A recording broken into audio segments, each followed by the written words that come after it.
Hello, week. Hello, nieces and nephews. This is your Uncle Bill, and it's week 6, year 2022. Hard to believe it. We've already circled all the way around with my new channels where we cook, we camp, we create, we critique, and we climb. We started the year on critique, and we're into the 6th week of the year, which is critique week. And Andrew, it is great to have you be the first guy in here. I want to share all sorts of things today. I was getting ready for the live stream, and I couldn't help but hear the satisfying thunk. You know, where the delivery man, I don't know how they do this, but it doesn't, if it's a 1 pound package, it doesn't even matter. They will smack it down to the ground as hard as they can. You know, I'm exaggerating, but it feels like it's as hard as they can from this direction. I was waiting on something that was really fragile. I was hoping it was going to get here in time. And it's one of the 5 crazy things from Uncle Bill's, or maybe more than 5 crazy things from Uncle Bill's house today. A thing that I could critique this week even. And you know what? I heard this thunk outside, and it was in this very box. Not only that, this box has this side up. So I went outside, and it was like this.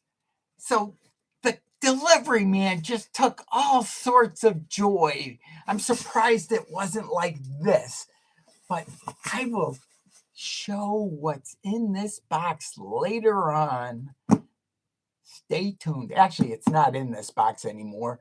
And I was very happy that what they used to pack it with was those instead of the styrofoam beads, which get all over the place, they used the air pack with the plastic, and I was very happy. Uncle Al, great to see you. Now, time for the 5 crazy things from Uncle Bill's house. Let's start off. This is number 1. This was recommended by Marcus Pix. These are tea nuts. And what you can use them for, no, they aren't the kind you eat. These are stainless steel 1/4-inch tea nuts. And you can attach them to almost anything and then put it on your tripod. If you want your tripod to serve as a work table, you could put a flat surface on it and mount this and then put it on your tripod. What I specifically want to use this for is mounting some bounce cards for lighting outside and use the sun for light. Not only that, I got a whole bunch of them. These are all stainless steel. They cost me about $1 and change for each one, because I had to buy the whole box of, I think it was 20 of them. And I had to buy the whole box so that I could get stainless steel and I could get them delivered. Trying to get them in the store is impossible. So that's number 1. Now, time for number 2. There's all sorts of crazy things that I have. Knives. I'm only going to count this as one thing. I'm going to share a whole bunch of knives right now. This is the bait knife, which I showed earlier, and I was dying to compare it, but I didn't have my Mora knife to compare it to. Not only that, I'm going to do that right now. So number 2 is this bait knife right here. After doing a Mora knife review, these are great little knives, by the way. You can turn them into a prepper knife in under about 2 minutes. We're going to you can tell I haven't even opened this up. Oh, my hair's a mess, isn't it? Oh. I'm not ready for my close-up, Mr. Jamel. All right. We're taking the electrical snap off now. The truth is going to be, is this knife going to have the same type of nice blade as the Mora knife, because I was told they're virtually identical. You can already tell that the handles aren't. But, all right. I would say, ooh, let me see. Oh, no. Let's get out some calipers and actually measure them, because this is critique week, and this is number 2 thing. All right. This measures in at a solid 2.5 millimeters. Let's see what this measures in at. Oh, not bad. 2 millimeters. They're about the same as far as width goes. This is I can tell this is less, but not by much. And the blades are fairly similar. You can tell that the Mora knife is a more beefy blade. Now, with the Mora knife, I have not dissected one of these. I did dissect the ones from the dollar store, and the question is how far does the blade go back into the handle? Maybe one of these days I'll cut one of these knives in half. I didn't even buy 2 of these knives because if it wasn't close, I wasn't going to dissect it, because I was actually expecting it to be a lot thinner than that. I was expecting more like a millimeter. But that is, you can tell even on camera when you look at it, that is a little, just a shade thinner than the Mora knife. But the price is a lot thinner, because this one cost me $3. This one cost me $10. Now, the Mora knives are a lot more than, well, they aren't a lot more than $10 now, but they're more than they used to be. And here's a Mora, oh, that isn't the floating knife. This is my other one that I was going to compare it to. That's number 2. And 2.5 right here is my Miracle Blade fillet knife. I have found that these are the greatest things for when you're eating mangoes, because what you can do with a mango, mangoes. Number 3, I forgot, with mangoes. Oh, come on, don't tell me I don't have it. I do. Here it is, number 3. Have you guys all seen one of these before? Do you know what it is? And it's not just for giving somebody the bird. Andrew, have you seen it? It has to do with cooking. This is a mango fork. Now, I thought that I would be able to use this fork on the new mangoes that I got just recently. I bought the yellow mango, and there's yellow and green mangoes. Now, this mango fork is good on the green ones. On the yellow ones, the seed in the mango is so thin that this fork, because what you do is you go into the seed area. I should have grabbed a mango and kept it. You go into the seed area and you stick it on the fork, and then you can just eat it like a lollipop. You can actually use your knife and peel off the thing. Now, with the fillet knife, what I do myself is I cut down each side close to the seed.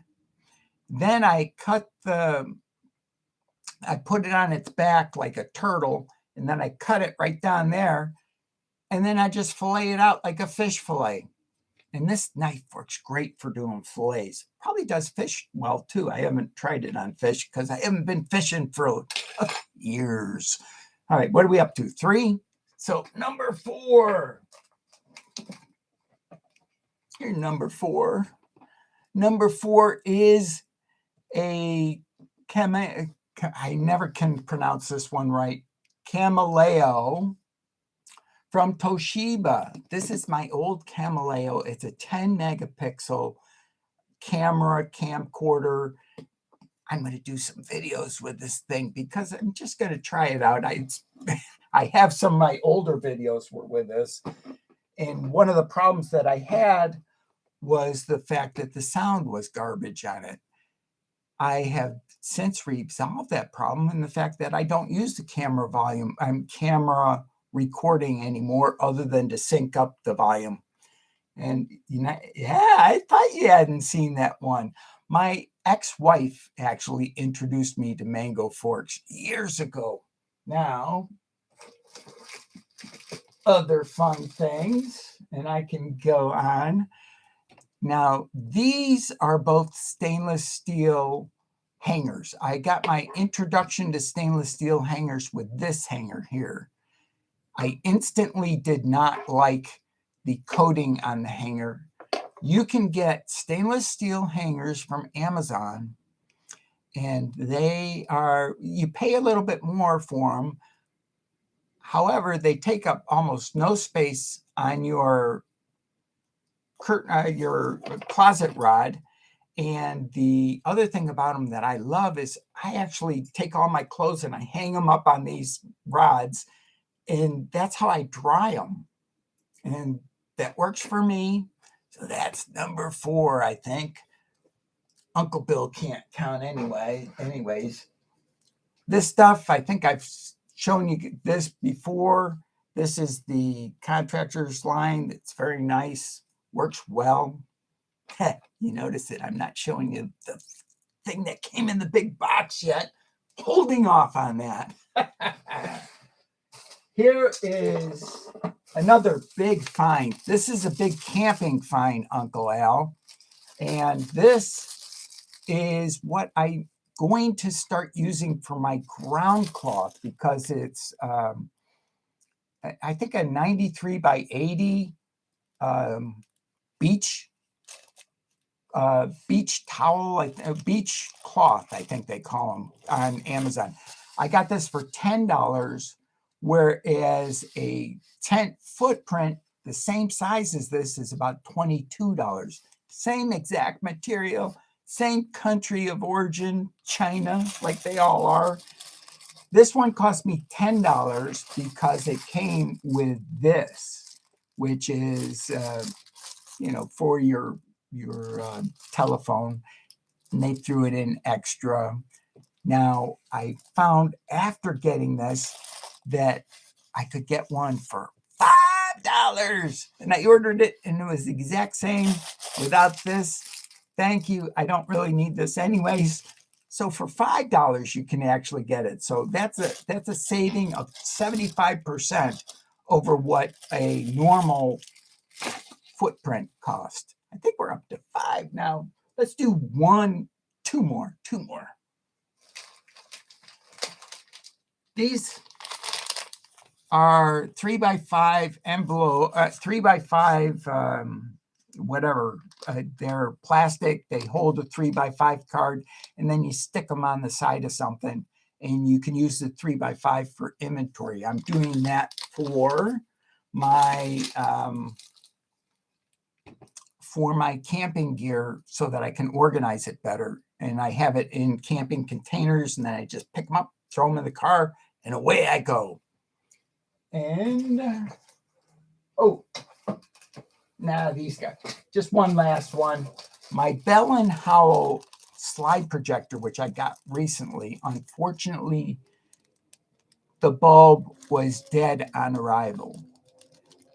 The cost of the projector was, I think, about $40 delivered. Now it's up to almost $75 because I had to get a new bulb.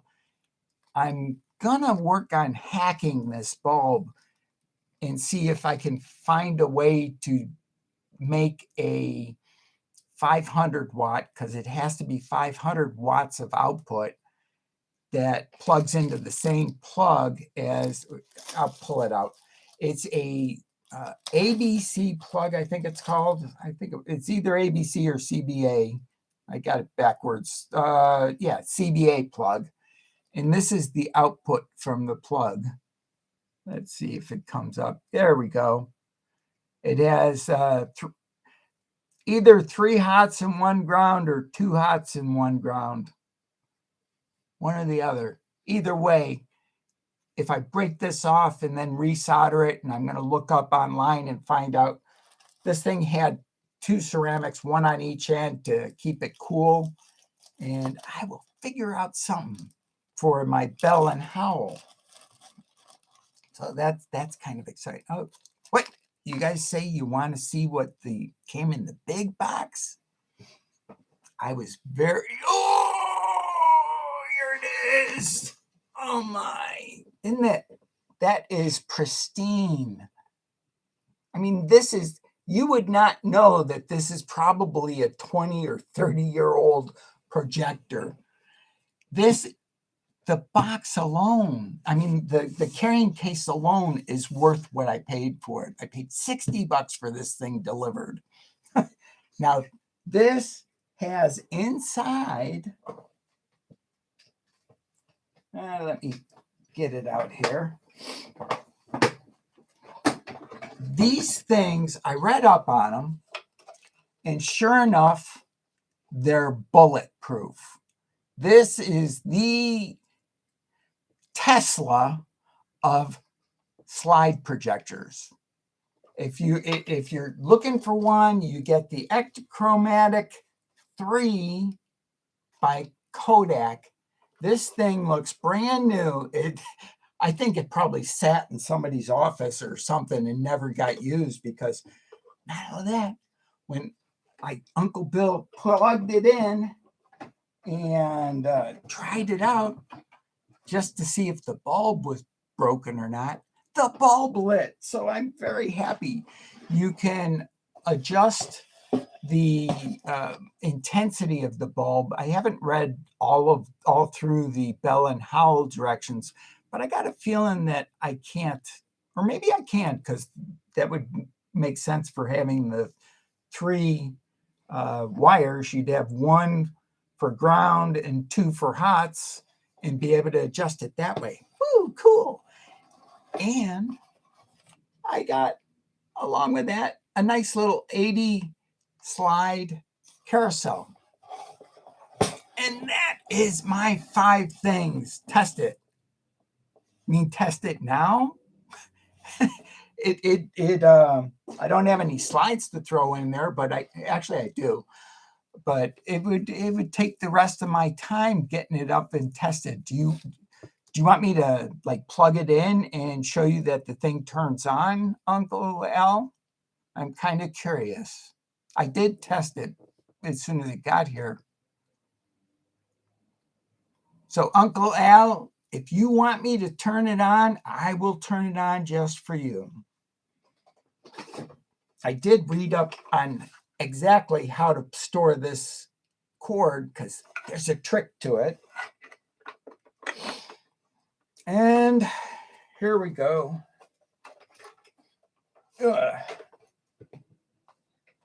I don't have any slides. Okay, I'm going to test it just for you, Uncle Al. You want to make sure I'm not a liar, huh? Can you hear there's the fan. And there's the light.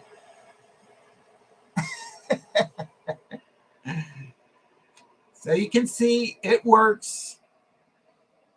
And I'm sure that all the rest is going to work too, because like I said, these things are bulletproof. And that was Uncle Bill's big find of the week. I've been trying to get another camera and bid on that. I did get another Samsung NX Mini that I got on, what do they call it? Offer Up, I think it is. And that right around the same price I paid for the one that I got off of Goodwill. And I'm cooling down the bulb just so that I don't crack it, even though it wasn't on for very long, so it shouldn't take too long to cool it down. Yes. That projector, when I think I put in because you always put in a bid way over what you want to pay for it. And I might have put in $120 on that auction in the last 10 seconds, because I always wait until the very last little bit. And then after you're done, you go and see who was bidding against you in the last 10 seconds. Sometimes it was a guy who actually put in his amount way early in the day, like 8 o'clock in the morning, but you don't know that.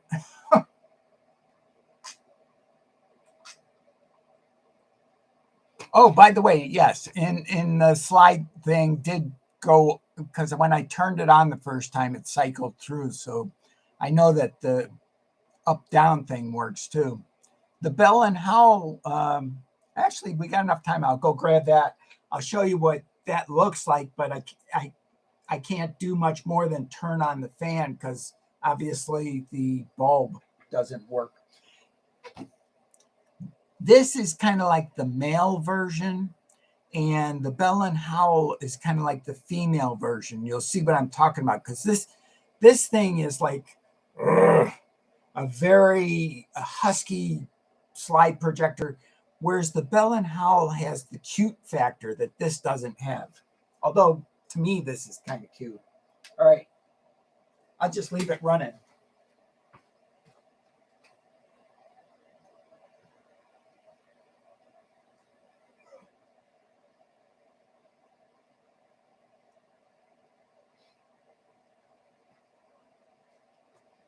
I don't know which one's older.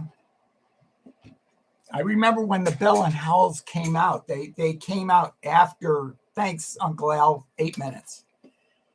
This is the Bell and Howl cube projector. I don't have any cubes because they're late delivering my cubes that I bought. But it's an interesting design on it. This is an all wooden box. It's kind of cute. 1/4-inch plywood with a wooden overlay laminate, probably paper. It came with a book, instruction manual, which I'm very happy that it came with. With this one, you actually kind of need the instruction manual for looking through and doing stuff. I mean, there's a lot of things to this projector which are kind of weird. Has that little thing right there, that's a preview port. And then your slides get put in here. Here's the lens, obviously. And on each side, you have accessibility. Oh, wow. Oh, yeah, I forgot these things come all the way off, huh? Okay, that's one side. I might as well take them off. I wonder if the other side comes off. Probably does. Oh, maybe this one doesn't. Okay. Maybe that was so that you could open up the bulbs and make it run cooler. This thing right here that looks like you can actually pull that off, and that is the remote and the on and off. And then here's the cord storage and directions on how to do everything. Which, when my bulb comes, all I do is pop it right into there. And there's a little lever right here that will come up, and I'll be in business with this one too. I probably should make sure that it cycles through with a couple old, not old slides, a couple of slides that I wouldn't mind losing. I just gotten wanting to do slides because it's something different, and you can tell these things are made individually, because when I went to put the top on, it doesn't line up one of the ways. You know, if you don't put it on the same way, it doesn't line up. Like if I was to take this and flip it around, it wouldn't line up. Oh, I'll show you the guts of it. There was one spot I did not show you. So part of my critiquing, and oh, I I did forget one thing.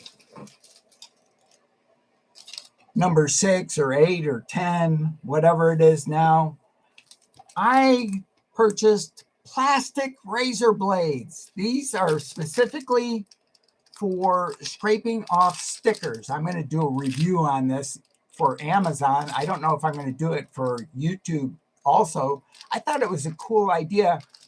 However, I think if you really wanted to be a conspiracy person, the question is, and I'll do that right now actually, how well does the plastic razor blade cut? And if a plastic razor blade cuts well, something that you could bring through security, not a good thing. Let's see. I'm not going to try to cut my finger or something.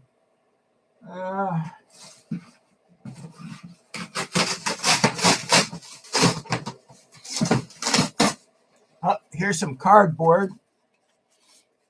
And let's give it a try. Doesn't cut worth beans. So, not worried about anyone trying to take over an airliner with one of these. Plus, there's sky marshals on the planes now, so they'd probably be shot in a rather quick period of time. Does anybody have any questions? Uncle Al, it's very good condition. Yes, it was. And I'm putting away the Bell and Howl, which it also, other than the light bulb, I would say this one was in great condition too. I was very happy with both these. And because of the price of the bulbs, I can see why, I guess I could turn this guy off now. I can see why people had their slides projectors in pristine condition, although the bulbs were probably a lot less 10 years ago. The bulb for my Bell and Howl retails at about $65. I was able to get it on eBay, made in Japan, for $25.